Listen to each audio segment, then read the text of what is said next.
makikita, walang mahuhuli. Alam mo kung bakit, sir?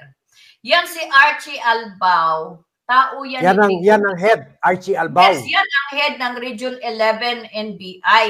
At isa yan sa mga tao na binigyan ko noong araw ng envelope full of money. Aray!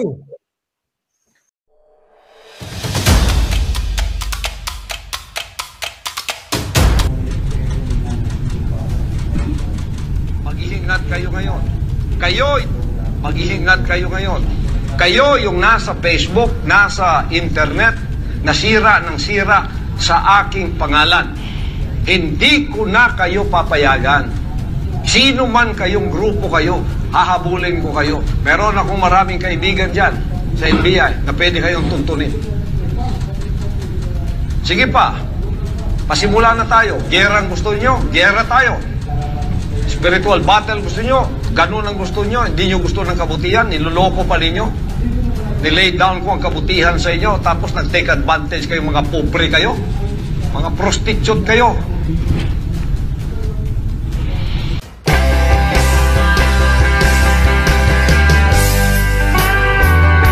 Okay po. At this point, Miss Amanda, may ipapakita po akong video. Panoorin po natin.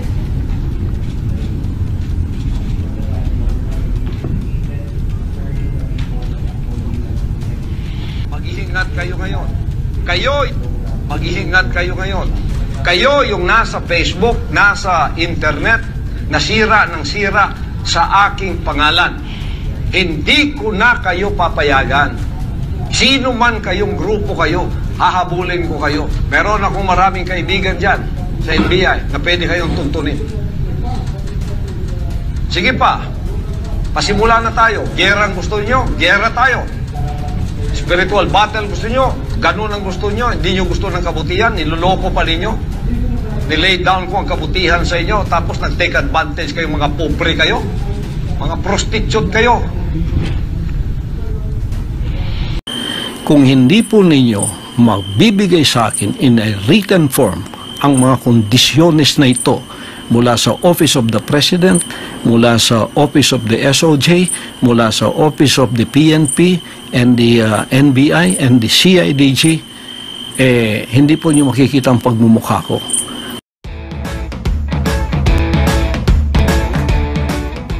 Mga kababayan, mga kapatid sa Panginoon, sa Kingdom Nation, sa buong sanlibutan, at sa lahat ng aking mga kababayan dito sa ating bansang Pilipinas at mga OFWs na sa ibayong dagat, magandang araw po sa inyong lahat.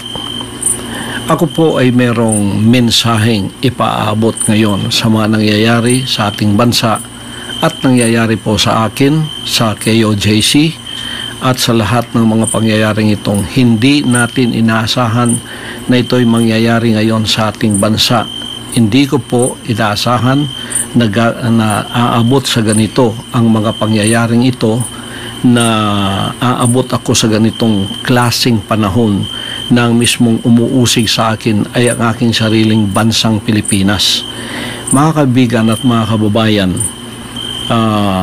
ito po ang aking kinakaharap ngayon.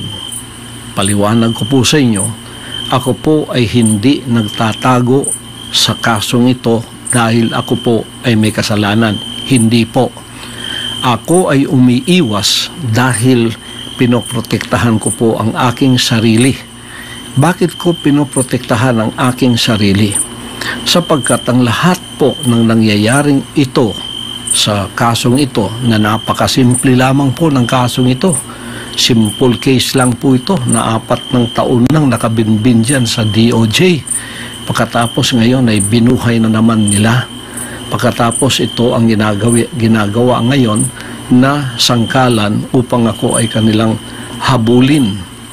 Mga kaibigan at mga kababayan, umiiwas po ako sa pangyayaring ito dahil hindi po katulad ang kasong ito ng kanila ni Congressman Tebes at ni General Bantag. Hindi po. Si General Bantag at si Tebes ang kumakalaban po sa kanila ngayon na tumahabol ay ang gobyerno lamang ng Pilipinas. Ang sa akin po ay complex. complicated sapagkat meron po akong ginawang kaso sa Amerika. Ang gumawa ng mga kasong ito ay yung pong mga magnanakaw dito sa bansang kaharian na nung sila'y nahuli, lumayas at nag-iwan ng kaso kasi mga abogado po yung dalawa doon.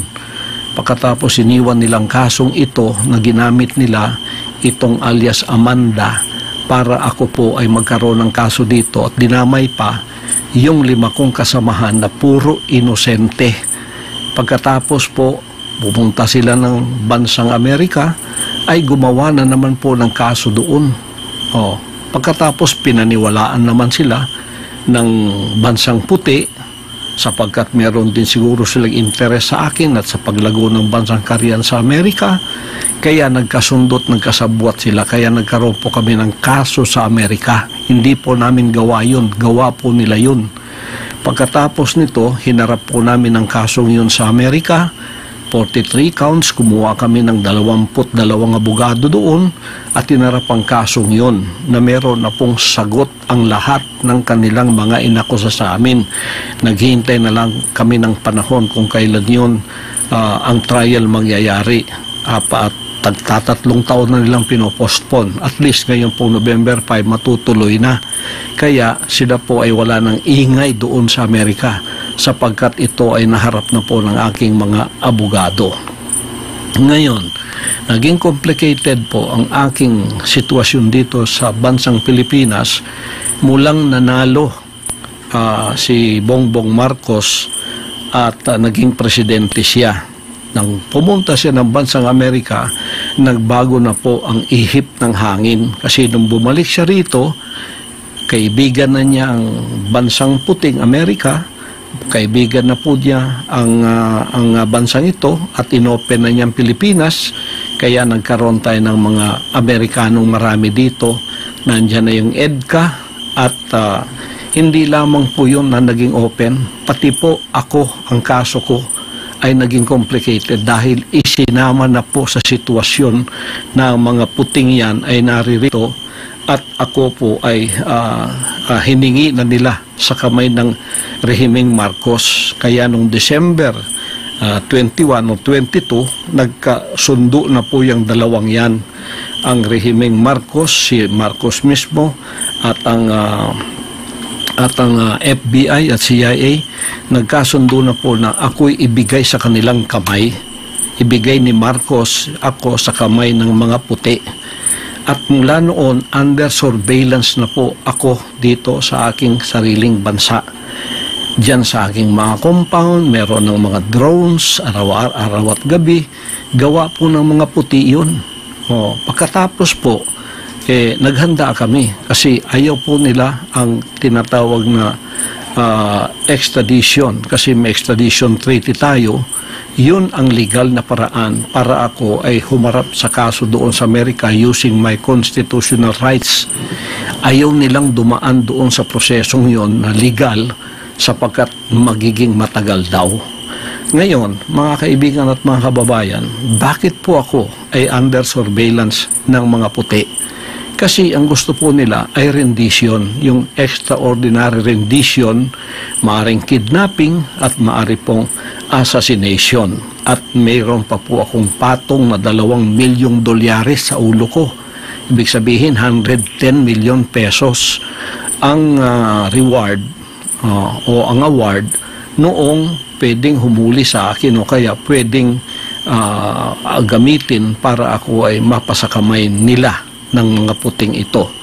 Kaya naging complicated po ang kasong yan sapagkat nung nalaman naming extraordinary rendition ang kanilang gagawin na lulusubin kami na illegal sa aming mga compound, nakita po ninyo naghanda na kami.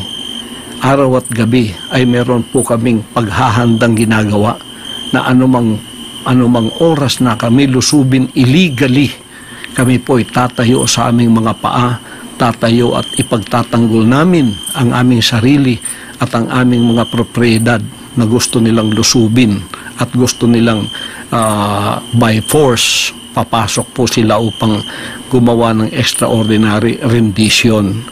Yan po ay pinatotohanan noong February nung dumating yung 4 kong abogado dito at sinabing ganun nga ang kasunduan nitong rehimeng Marcos at ng mga puting ito na FBI o kaya CIA.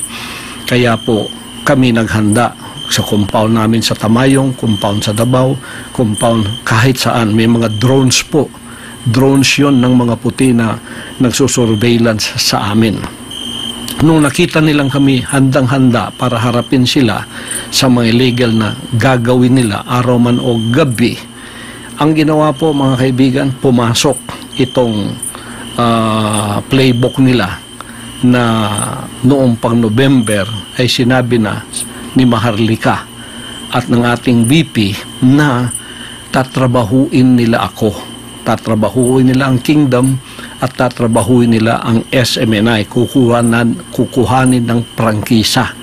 At yung mga workers ko, active man o hindi, bibilhin po nila at gagawa sila ng mga kaso laban sa akin na puro kasinungalingan. Diyan na po pumasok ang Kongreso at ang Senado. Kongreso po, walang dahilan. Pinatatawag, pagkatapos ang kanilang playbook ginawa na kukunin o kaya iligwak ang prangkisa ng SMNI. Lahat po ng pangyayari doon, puro rumorong lang po yun. Pagkatapos ako, pilit nila akong pinaaten kahit nakita nila sa mga dokumento na hindi po ako kasali na sa mga opisyal ng SMNI. Pero pinipilit pa rin nilang ako ay pumunta doon. Bakit? Yun po ay patibong. Sapagkat pag anytime pumunta ka doon, siguradong ang end game ay pupunta ka sa kamay ng mga puti. Extraordinary rendition pa rin. Sa sarili ko ang lugar, gusto nila akong pasukin. Lalo na kung pupunta na ako doon. Iko-contem ka, pagkatapos dadalhin ka doon sa kanilang presuhan, pagkatapos naghihintay na roon ng mga puti para ibigay ka sa kanilang kamay. Ganon din po diyan sa Senado. Bakit gumawa ng senaryo yan si Risa Hontiveros? Nagbayad sila ng mga bayarang mga former worker ng mga sinungaling na mga witnesses. Nakita na po yan at nadamay sa kasinungalingan si BP Sara at ang ating Pangulong Duterte na puro kasinungalingan ang pinagsasabi nila. At pinipilit ako ni Risa Hontiveros na umaten sa moro-moro at bogus na mga hearing na yon. Bakit po? Isa ring patibong yon mga kaibigan at mga kababayan. Pagka ako'y umaten doon, siguradong ang endgame po ay babagsak ako sa kamay ng mga puti. Extraordinary rendition pa rin. Nung hindi po nila magawa yun, kahit may mga warrant of arrest na sila, sapagkat hindi ako ma-attend sa kanilang mga hearing, kasi pinoprotektahan ko yung sarili ko, kasi alam ko ng lahat ng ito ay patibong lamang upang ang endgame ay magawa nga nila na ako ay ilagay sa kamay ng mga puti, sapagkat ang ating pong gobyerno at ang gobyerno ng mga puting ito ay nagkasabwatan na nga. Hawak na nga sa liig ang ating gobyerno rito, kaya itong mga operatibang ito ay ginagamit na lamang whether they know it or not, kapag ginagamit na nilang batas laban sa akin upang ako ay kanilang mahuli, upang ako ay kanilang madampot at ibigay na sa kamay ng mga puti. Yun po ang endgame dyan. Extraordinary rendition pa rin yan. Yung sinasabi nilang wala akong whole departure order, pagkatapos sasabihin nilang maging madugo kung sila'y papasok dito sa aking compound. Yun po yung mga patibong din. Ang ibig lang sabihin, umalis ka dyan kasi magiging madugo. Lalo pa kung hindi aalis, kasi ako'y tatayo sa mga illegal na activities na gagawin nila ng paglusob. Sabi nila wala na ka namang whole departure order. Ang ibig sabihin, pwede kang lumabas ng bansa. Patibong din po yun, sapagkat sa immigration pa, doon ka na huhulihin at ilalagay ka sa kamay pa rin ng mga puti. Yan po ang endgame dyan. Endgame dyan. Nangingialam po ang bansang ito. Ang bansang puti ang nangingialam, sapagkat naging kasabwat na ng ating pamahalaan ngayon dito sa ating bansa. Kaya ang nasa likod po ng lahat ng ito ay ang mga puti. Ang mga drones na yan, surveillance na yan, CIA po yan, mga FBI po lahat yan. Ayaw nilang dumaan sa prosesong tama. Gusto nila extraordinary rendition. Bakit po? Sapagkat yan ay maaring kidnapping, maaring assassination, sapagkat pagka ako'y napunta sa kanilang kamay, sabi pa ng isang kaibigan ko sa Amerika at dito, huwag mong asahan na ikaw ay babalik pa. Mababalitaan na lang namin na ikaw ay namatay sa pamamagitan ng natural causes na tulad ng heart attack. Ganyan ang mangyayari sa iyo. Playbook po yan. Playbook po yan. Yan po ay playbook ng CIA at ng FBI na nasa likod ng lahat ng ito. Puti po ang nasa likod ng lahat ng itong nangyayari sa akin ngayon. Kaya naging complicated kasi naging kaibigan nila at naging kasabwat ang rehimeng Marcos, ang administrasyong Marcos, at sila mismo, si Marcos mismo, ang pinagkanulo ako at ibinigay sa kamay ng mga puti. Naggagawin na nilang gusto nilang gawin sa akin sapagkat ayaw nila yung kaso doon sa Amerika na mapapahiya siguro sila. Ganito po ang mga senaryo ngayon na nangyayari ngayon sa ating bansa. Nung hindi po nangyayari ang lahat ng ito, hindi ako kumagat sa kanilang mga patibong. Anong ginawa nila? Binuhay nila ang kasong sobra 3 taon nang nandyan sa DOJ na mismo si Secretary Remulla noong nanalo na si Bongbong Marcos at hindi pa pumunta ng Amerika, sinabi niya, very dismissible itong kaso na ito. Dismiss na ba natin, Pastor? Sabi niya, wag muna kasi para merong katuwiran ka na para sa extradition na meron kapang kaso dito. Dismissible po yan. Kaya binangon yan. Ngayon, ginawa pang complicated. Hinati po. Isang kaso lang po yan. Hinati. Ang kalahati dito sa Davao, ang kalahati dyan sa Pasig. Ito ay panggigipit at pagpapahirap. Tingnan po ninyo, noong implement nila yung warrant of arrest, dito po, sa kasong itong binuhay nila, dismiss na po yan. Mag-4 na taon nang na-dismiss yan. Dapat nga wala ng prosecution, wala ng kaso yan. Dapat binasura na yan kasi fail to prosecute yan eh. Failure to prosecute. Kailangan ibasura na yan ayon sa batas. Pero binuhay. Pagkatapos nag-announce na si SOJ Remulla na ito ang mangyayari. So ito dito sa Davao available, ang dito naman sa Pasig, hindi natin alam kung ano, pero merong kalahati ng kasong ito nandyan sa Pasig ngayon. Ngayon, because we are law-abiding, nung lumawas ang warrant of arrest na ito pong 5 kong kasamahan na puro mga inosente, dinamay noong mga dissidents na lumabas dito, yung mga magnanakaw sa kaban ng Bansang Karian, tapos lumayas at pinapaniwala itong mga puting ito na gumawa rin ng kaso sa Amerika, ay ganito po ang nangyari. Kayon, iniwan nila yan dito. Simpleng kaso lang po yan. Napakasimple. Kung wala po nangingialam ang bansang puti, harapin ko po lahat yan. Napakasimple po ng mga kasong yan. Napakasimple po niyan. Kaya lahat na ginagawa nila sa Kongreso, sa Senado, puro po yan patibong. Hindi ko alam kung ang $2 million, which is 110 million pesos, nasa kamay na ng mga atat na ito na maging award nila. Kaya atat silang ako ay kanilang madampot, mahuli. Makikinig ngayon ng PNP, NBI, CIDG. Baka hindi niyo alam ang mga bagay na ito na kayo ay sumusunod lamang at hindi nyo alam ang mga bagay na ito na sinasabi ko. Dapat malaman ninyo na itong kaso kong ito complicated sapagkat 2 bansa ang nagkasabwat. Bansang puti at bansang Pilipino ang nagsabuatan para ko'y damputin at ang endgame ay extraordinary rendition, which may be kidnapping and which may be assassination. At ako ay very inclined ako na assassination talaga ang mangyayari, sapagkat para bang iniisip nilang ako ay mayroong kinalaman sa politika dito at ako'y hadlang sa kanilang mga plano na politikal. Ay hindi ko po kasalanan maging kaibigan ko si Pangulong Duterte. Bata pa po kami, magkaibigan na kami.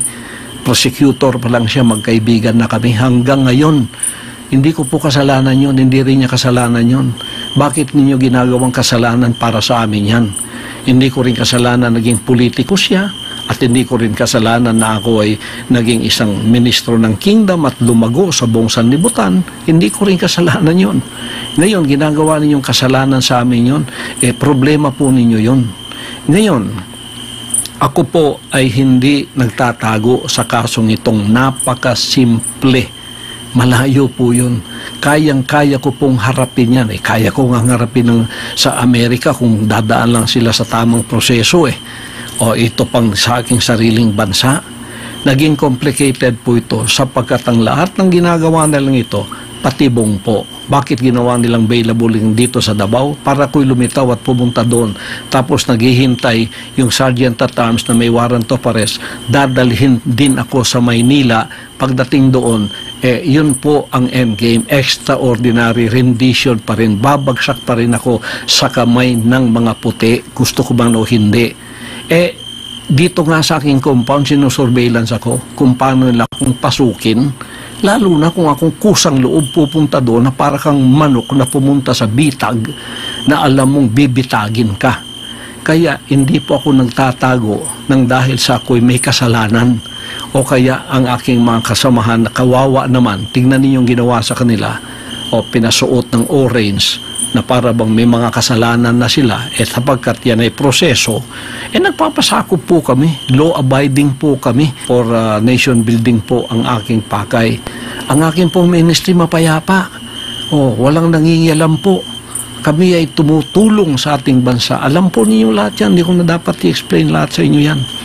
Ngayon, bakit po ako ay hindi pupunta doon? Simple lamang po yan, available pagkatapos, simpleng kaso pa.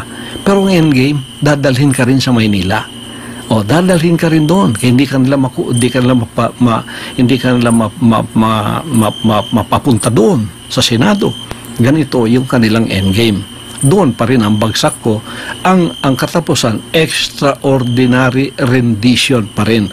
Babagsak pa rin ako sa kamay ng mga puti. Mga kaibigan, yan po ang iniiwasan kong mangyayari sa akin sapagkat I am preserving myself.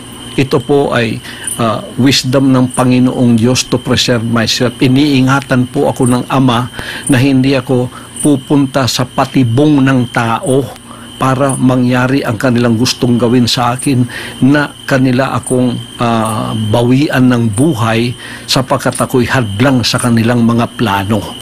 Yan po ay pag-iingat ng banal na Diyos sa akin. Gusto ninyo akong lumitaw para harapin ang lahat ng ito? Ito po ang kondisyon ko. Bigyan ninyo ko ng garantiya na hindi mangingialam ang mga puti sa kasong ito sa Pilipinas.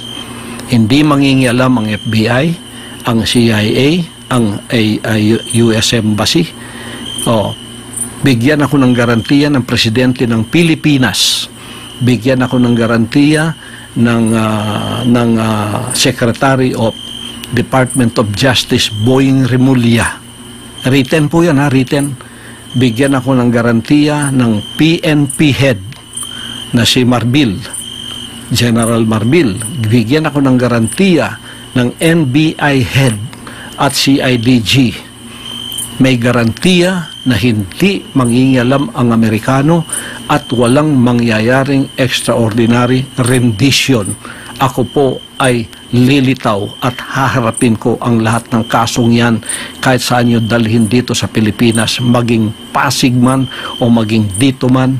Pagkatapos si Hontiveros dyan sa Senado,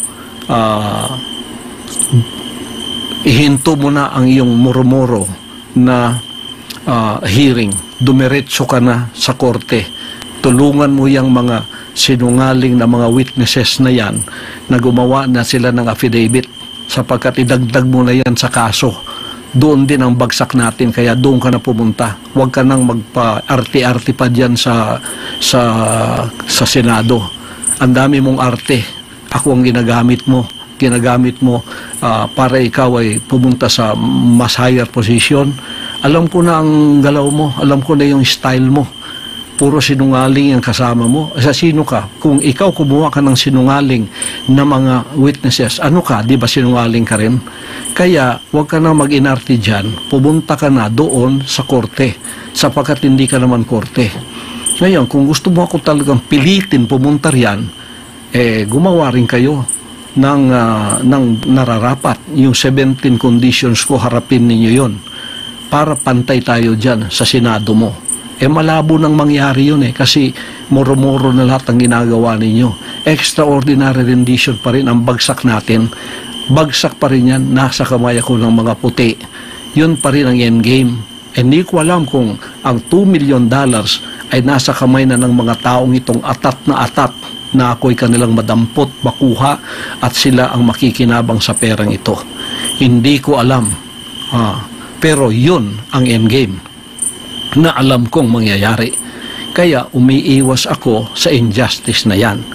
Kung hindi po ninyo magbibigay sa akin in a written form ang mga kondisyones na ito mula sa Office of the President, mula sa Office of the SOJ, mula sa Office of the PNP and the NBI and the CIDG, hindi po nyo makikita ang pagmumukha ko. Kung ako imamanhunt ninyo tulad ng sinasabi ninyo na para bang ako'y talagang kriminal. Hindi naman ako drug lord. Hindi ako sumisinghot ng drugs. Hindi ako drug lord. Wala ako dyan. Itong kaso lahat na sinabi sa akin na puro accusation, akusasyon po lahat yan, gawa-gawa lahat yan. Tapos ginawa na ninyong totoo. You tried me by publicity. Trial by publicity ang style ninyo kasi wala kayong laban sa korte. Hindi kayo patas makilaban. Ito namang bayarang media, pagkakasinwalingan, pagkakasiraan, nandun kayong lahat. Pero yung rally namin, kahit isa wala kayong kinover. Pagka mabuti, wala kayong kinocover. Lahat ng binabalita niyo sa akin, puro masama. Kasi masasama din kayo, bayaran kayo ang tawag ko. Sorry media, kasi may media rin kami ang SMNI. Hindi nyo mabili yan ngayon, ginugurgur ninyo dahil hindi nyo mabili. Ngayon, maliban kung bigyan ninyo ako ng garantiya na hindi mangingialam ang mga puti, FBI, CIA o sino pa man sa kanila, haharapin ko ang kasong yan. Simple po ang mga kasong yan. Lalo na puro mga sinungaling ang kaharap namin. Dokumento po ang nasa aming mga kamay. Bakit hindi ko haharapin? Umiiwas po ako dahil ang playbook ninyo, alam ko, ang katapusan is extraordinary rendition. Mapasakamay ako ng mga puti, magiging klaro recto number 2 ako, mamamatay ako sa kanilang kamay, i-announce sa buong sanlibutan, heart attack ang ikinamatay ko. Pero patay na ako. Yan ang endgame ng playbook na ito. At hindi ninyo yan pwedeng ipagkaila. Maliban kung ibigay ninyo sa akin ang garantiyang aking hinahanap, hindi po ninyo ako makikita. Sige, i-manhunt ninyo ako. Ako'y tatayo na hindi magpapasakop sa injustice. Ako'y hindi magpapasakop sa tyrannical rule. Ako'y hindi magpapasakop sa oppression and suppression of my rights. Pagka ako'y binaril ninyo, papatay ninyo, mabuti pang ako ay mamatay sa kamay ng mga Pilipino, dito sa aking bansa, tutulo ang aking dugo, kaysa ako ay mamatay sa kamay ng mga puti na nasa ibayong dagat, nasa kanilang bansa o sa ibang bansa ako dadalhin. Hindi po ako papayag sa ganun. Kung imamanhunt ninyo ako, kayo mga CIDG, kayo mga NBI, kayo mga kapulisan, yan ang senaryong haharapin ninyo. Magiging martir akong tulad ni Rizal. Magiging martir akong tulad ni Bonifacio. Pero tatayo ako sa aking kinatatayuan. Kung kayo, mga oppressor ko ngayon, ay hindi na mga banyaga, ginagamit kayo ng mga banyaga, nagkasabwatan kayo para sa aking harapan, banyaga pa rin kayo. Tatayo ako laban sa inyong oppression, sa inyong suppression of my constitutional rights at tatayo ako laban sa injustice ng gobyernong ito. Mabuti pa, uulitin ko, mamatay ako, tutulo ang dugo ko sa sarili kong bansa na nakatayo ako sa sarili kong paa na hindi ko ipinagbili ang honor ko at ang honor ng aking pagtayo bilang isang tunay na pastor, bilang isang tunay na mamamayan na hindi nagpapasakop sa panlilinlang, panggigipit, pangingikil at sa pagsisinungaling. Ako po ay lalaban sa mga kasinungalingan na ganyan. Ako po, pag nahuli ninyo, hindi ako magpapahuli ng buhay. Barilin na lang ninyo ako. Kung ako'y huhulihin ninyo, hindi ninyo ko mahuhuli ng buhay maliban kung ibigay ninyo ang garantiyang hinihiling ko sa inyo. Sasabihin kong muli, simple mga kasong ito. Kahit sa Amerika, simpleng mga kaso kasi puro kasinungalingan. Harapin namin lahat. Basta dito sa Pilipinas, wag lang mangingialam ang bansang puti. Yung mga puting yan, wag lang mangingialam sapagkat nagkasabuatan na ang rehimeng Marcos at ang mga puting yan na naririto na hawak na ang liig ng ating bansa. Yan po ang endgame nila at ito rin ang endgame ko. Kung ang endgame nila, bawian ako ng buhay sa kanilang kamay, hindi ako papayag. Kung ang endgame nila ganun, hindi ako papayag. Ang endgame ko, mamamatay ako sa kamay ng mga Pilipino, okay sa akin yun. Basta nakatayo ako sa aking sariling prinsipyo, values, hindi ko pinagbili. Bansang kaharian. Tandaan po ninyo, ako'y mamamatay with honor. Tatayo ako para sa mga ginipit, kinunan ng katarungan, kinunan ng hustisya sa bansang ito. Dito tutulo ang aking dugo. Dito ako mamamatay. Bahala na, basta Pilipino ang papatay sa akin, okay sa akin yun. Yun lang man po. Pagpalain tayong lahat ng ating dakilang Ama at naway manumbalik ang kapayapaan, ang katarungan, hustisya sa bansang ito. Salamat po.